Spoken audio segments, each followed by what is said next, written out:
Well, hello there, my little god monsters. How are you all doing today? I hope you are enjoying this story as much as I'm enjoying reading it for you. Hey, I heard that you guys went on an overnight trip to the Drakensberg. That's so cool.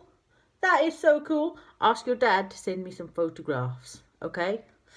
Right, we are on chapter 5. The last time we were reading, in the last chapter, they went up the magic faraway tree, where Beth got splashed twice from head to toe. She got totally soaked by Dame Washalot. And they met Silky as well on the way up there. So, just as the chapter finished, they were getting towards the top of the tree and they were going to see what their first land was, weren't they? So this is called Roundabout Land. Here we go. A big broad branch slanted upward at the top of the faraway tree. Joe climbed onto it and looked down, but he couldn't see anything, for a white mist swirled all around and about. Above him, the enormous thick white cloud stretched, with a purple hole in it, through which the topmost branch of the faraway tree disappeared. The children felt tremendously excited. At last they were up at the very top of the tree. Joe carefully pulled himself up the final branch and he disappeared into the purple hole. Beth and Franny followed him. I'm not sure I would go disappearing off into a purple hole myself. The branch came to an end and a little ladder ran through the cloud. Up the children went.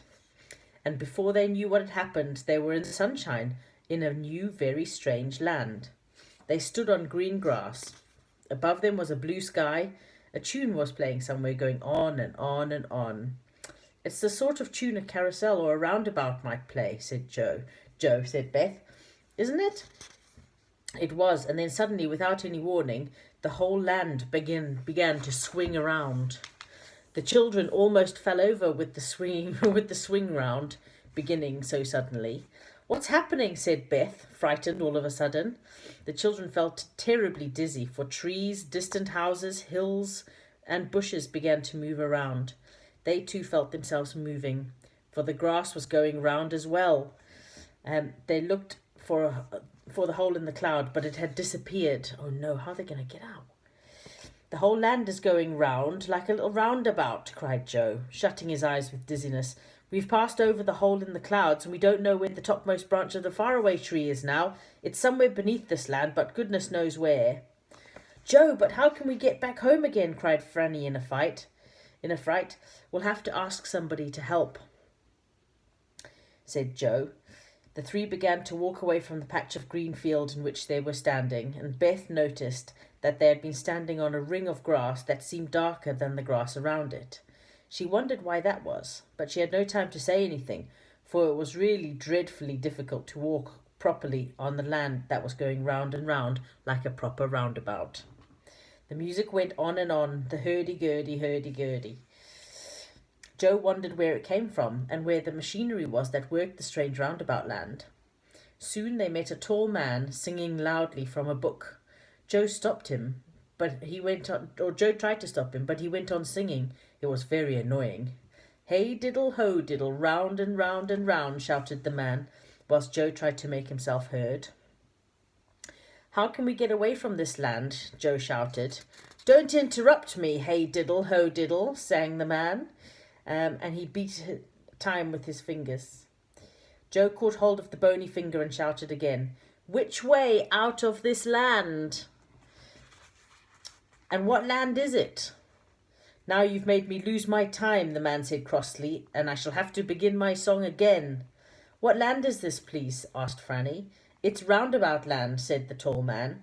I guess I should have thought anyone would have guessed that. But you can't get away from it. It goes round and round, always only stops once in a blue moon. There must have been a blue moon where we climbed into it. It had certainly stopped then. The man went off singing loudly, Hey diddle ho diddle, round and round and round. Silly old round and round, said Franny. Really, we seem to meet the most peculiar people.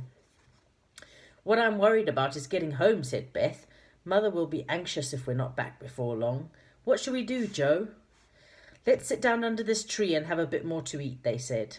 So they sat down and they munched solemnly, hearing roundabout music going on all the time, and watching the distant hills and trees swinging round and round in the sky. It was all very strange.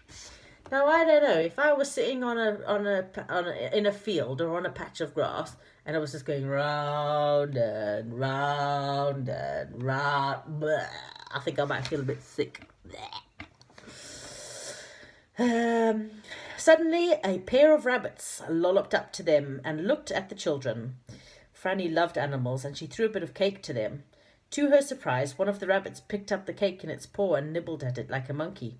Thanks, said the rabbit. It's a change from grass. Where do you come from? We haven't seen you here before, and we thought we knew everyone here. Nobody new ever comes to Roundabout Land. And nobody ever gets away, said the other rabbit, smiling at Franny, holding out its paw for a bit more cake. Really? Said Beth in alarm. Well, we are new to it, for we only came up about an hour ago. But we came up the faraway tree. What? Cried both rabbits at once, flopping their long ears up in amazement. Up the faraway tree, did you say? Goodness, you don't mean to say that it's touching this land? Yes, it is, said Beth. But I expect as this land is swinging round and round at the topmost branch, you might be almost anywhere underneath it. There's no way of finding out. Oh, yes, there is, cried the rabbit excitedly. If we burrow a little way down, make a hole, we can see the whereabouts of the faraway tree. We can see whereabouts the faraway tree is underneath, and we can wait for it to come round, and then when the land swings above it, we can jump off. Well, we came up from the tree just where the grass is darker than the rest, said Beth. I noticed that. Do you suppose that as the Roundabout Land swings round, it will come back to the same place again, and we could slip down the topmost branch? Of course, said the rabbits. We can easily burrow down the tree. We can easily burrow down that green patch of grass and wait for the land to turn round just above the tree again. Come on quickly, there's no time to lose. All of them jumped up and sped off. Beth knew the way, and so did the rabbits, and soon they were back in the field where the ring of dark grass stood. There was no opening now, leading through the cloud down to the tree. It had gone. The rabbits began to dig quickly, and soon they found the ladder that led upwards. Then they made a big hole, big enough that the children could see down it to the large white cloud that swirled below the roundabout land. Nothing there yet, said the first rabbit, getting out his handkerchief and wiping his dirty front paws. We must wait a bit. I only hope the land hasn't swung on past the faraway tree altogether. The roundabout music went on, and then suddenly it began to slow down. One of the rabbits peeped out the hole and gave a shout. The land has stopped going round. The faraway tree is nearby. We just can't reach it. The children peered through the cloud below, and saw the ladder, and saw quite clearly that the faraway tree was very near, but just not near enough to jump on. Whatever were they going to do? Now don't try and jump, warned the rabbits, or you'll fall right through the cloud. But what shall we do? Asked Beth in despair. We must get on the tree before we swing away again. I've got a rope, said one of the rabbits suddenly, and he put his hand into a big pocket and pulled out a yellow rope. He made a loop at one end and then threw it carefully at the topmost branch of a nearby tree. It caught and held. Good. Franny, slip down the rope first, said Joe. I'll hold this end.